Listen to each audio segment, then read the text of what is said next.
إلى السماء الدنيا فيقول ألا من مستغفر فأغفر له ألا مسترزق فأرزقه ألا من مستغفر فأغفر له ألا مبتلا فأعافيه ألا كذا حتى يطلع الفجر.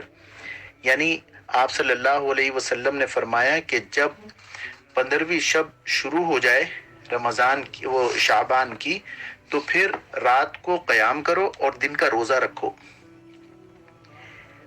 کیونکہ اللہ تبارک و تعالی سورج غروب ہونے کے بعد سے یعنی مغرب کے بعد سے آسمان دنیا پر تشریف لاتے ہیں اور یہ فرماتے ہیں، اللہ کی طرف سے یہ منادی ہوتی ہے کہ ہے کوئی مغفرت طلب کرنے والا کہ میں اس کو معاف کروں، ہے کوئی رزق طلب کرنے والا کہ میں اسے رزق دوں، ہے کوئی مصیبت میں مبتلا کہ وہ مجھ سے عافیت طلب کرے اور میں عافیت دوں. یہ اعلان ہوتا رہتا ہے یہاں تک کہ فجر کا وقت ہو جاتا ہے. تو بہرحال حدیث ہے. اب حدیث کو بعض لوگ اس کی بعض یعنی دانشور کہہ لیں کہ وہ اس کو بالکل یکسر اس کو کہتے ہیں کہ یہ حدیث نہیں ہے. تو اس میں بھی احتیاط کرنی چاہیے. بلا وجہ میں کوئی چیز لے کے اور اس کو اتنا اس پرچار کرنا، اتنا اس کو اچھال دینا اور ہر چیز میں نفی کرنا. میرے بھائیوں، سب سے زیادہ کوشش یہ ہونی چاہیے کہ ہم کس طریقے سے اللہ تبارک و تعالیٰ سے لوگوں کو جوڑیں، نہ کہ توڑ کی بات کریں. ہم نے کوئی ٹھیکہ نہیں لے لیا ہے پوری اس کو یعنی دین کو صحیح کرنے کا.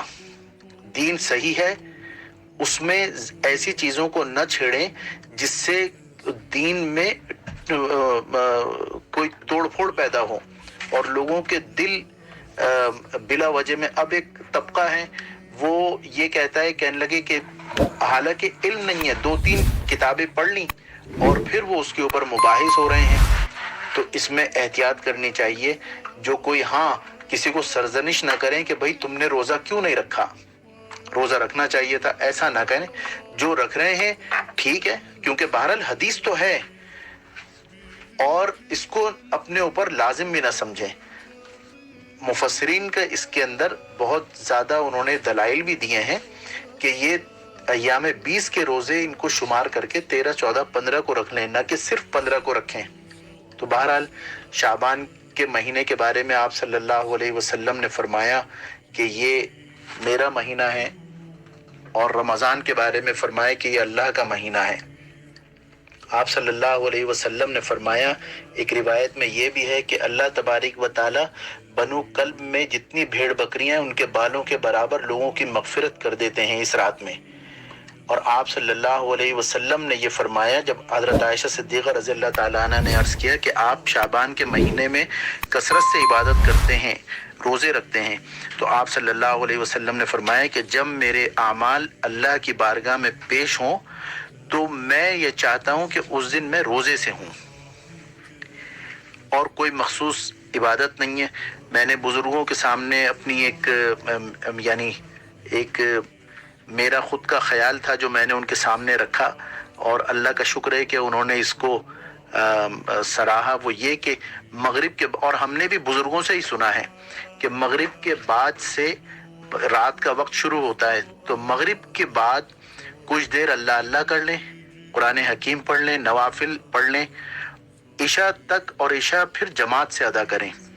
خواتین بھی اس دوران نماز ادا کریں، نمازیں پڑھیں، ذکر اذکار کریں، استغفار کر لیں، ٹھیک ہے. اور عشاء کے بعد پھر سو جائیں، یعنی عشاء کے بعد کوئی ایسا گناہ کا کام نہ کریں، اور پھر فجر وقت پہ ادا کر لیں. پوری رات عبادت میں لکھی گئی، اور یہ صرف اسی رات نہیں، یہ ہر رات میں یہ ہو سکتا ہے، کیونکہ ایک دوسری روایت میں یہ بھی ہے کہ اللہ کی طرف سے ہر رات کو یہ منادی کی جاتی ہے. بہرحال اچھا، غور کرنے کی بات یہ ہے کہ ہم اس پر تو زور دے رہے ہیں کہ اس آیت میں یہ اس رات میں یہ عبادت ہے نہیں ہے، اس مہینے میں یہ ہے نہیں ہے، وہ حدیث جو ہے وہ ضعیف ہے، وہ حدیث مرسل ہے، وہ حدیث فلاں ہے، وہ حدیث ثقہ ہے. اس پہ تو بہت زور ہے. اصل بات اس پہ زور نہیں ہے. ایک حدیث ہے ابو موسیٰ اشعری رضی اللہ تعالیٰ عنہ اس کے راوی ہیں. آپ صلی اللہ علیہ وسلم نے فرمایا ان اللہ لیطلع فی لیلۃ النصف من شعبان فیغفر لجمیع خلقہ الا المشرک او مشاحن.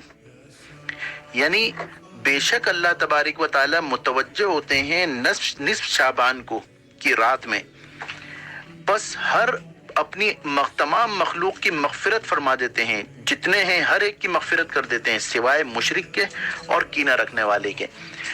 ہم دلائل تو دے رہے ہیں کہ اس رات میں یہ کرو یہ نہ کرو، یا جو کر رہے ہیں وہ غلط کر رہے ہیں، یا یہ بدعت ہے، یا فلاں جو بھی باتیں کر رہے ہیں. اصل کینہ رکھنا جو دل میں ہے، اور ایک روایت میں ہے کہ 5 لوگوں کی مغفرت اللہ نہیں فرماتے، یعنی ایک مشرک کینہ پرور، دوسرا قطع رحمی کرنے والوں کی، والدین کی نافرمانی کرنے والوں کی، اور ان مردوں کی جو اپنے پائچوں کو، پتلون ہے، شلوار ہے، لنگی ہے، تہبند ہے، اس کو آپ ٹخنوں سے نیچے کرتے ہیں کوئی، اس کی بھی مغفرت نہیں فرماتے. اور ایک ان لوگوں کی جو قاتل ہوں، اس کی بھی مغفرت نہیں کرتے. تو اب ان گناہوں سے تو ہم پرہیز کریں نہیں، اور بحث مباحثے میں لگے رہیں تو میرے دوستو بہت ہی یعنی گھاٹے کا سودا ہے. پہلے ان چیزوں کو صحیح کر لیں، اور بحث مباحثے میں پڑھنے کا فائدہ کچھ بھی نہیں ہے سوائے اس کے کہ جیسا میں نے عرض کیا کہ توڑ پیدا ہوتا ہے. ہاں کچھ مفسرین محدثین ہیں، کچھ ائمہ ہیں، عبد الرحمن ابن جوزی رحمۃ اللہ علیہ ہیں، شیخ الاسلام امام تیمیہ رحمۃ اللہ علیہ ہیں، اور قاضی شوکانی وغیرہ، انہوں نے اس اور ان کے متبعین یا معتقدین یا ان کے معاصرین، انہوں نے، ان علماء نے اس رات کی کوئی فضیلت بیان نہیں کی. لیکن بہرحال دوسری طرف جو ہے وہ بھی مضبوط دلائل ہیں، انہوں نے فضیلتیں بیان کی ہیں. تو اللہ تعالی ہمیں ان باتوں پر عمل کرنے والا بنائے. اور کوئی اگر کسی کا روزانہ کا معمول متاثر نہ ہوتا ہو تو وہ روزہ رکھ لیں، رات کو کچھ دیر اللہ اللہ کر لیں، اور اللہ سے گناہوں کی معافی کی طلب کریں، اپنے دل کو صاف رکھنے کی کوشش کریں. جو بری عادتوں میں ہیں وہ عادتیں چھوڑنے کی دعا کریں اللہ تعالیٰ سے. ماں باپ سے معافی مانگیں. ماں باپ میں کوئی اگر ناراض ہیں تو ان کو منانے کی فکر کریں. رشتہ داروں سے دل اگر پھٹے ہوئے ہیں، کٹے ہوئے ہیں، وہ ٹوٹے ہوئے ہیں تو ان کو جوڑنے کی کوشش کریں. مختصر سی زندگی ہے، اس میں ہم اگر انہی چکروں میں لگے رہیں تو میرے دوستوں پھر اللہ کو راضی کس وقت کریں گے؟ تو اللہ ہماری سب کی اصلاح فرمائے. وآخر دعوانا ان الحمدللہ رب العالمین. ہاں، میں نے جو آیت تلاوت کی تھی شروع میں کہ اللہ تعالیٰ یا ایھا الذین آمنوا ادخلوا فی السلم کافہ، اس کی ذیل میں یہ ساری باتیں کی ہیں کہ پورے کے پورے اسلام میں داخل ہو. اللہ تعالیٰ کو آدھا تیتر آدھا بٹیر نہیں چاہیے، پورے کے پورے داخل ہوں.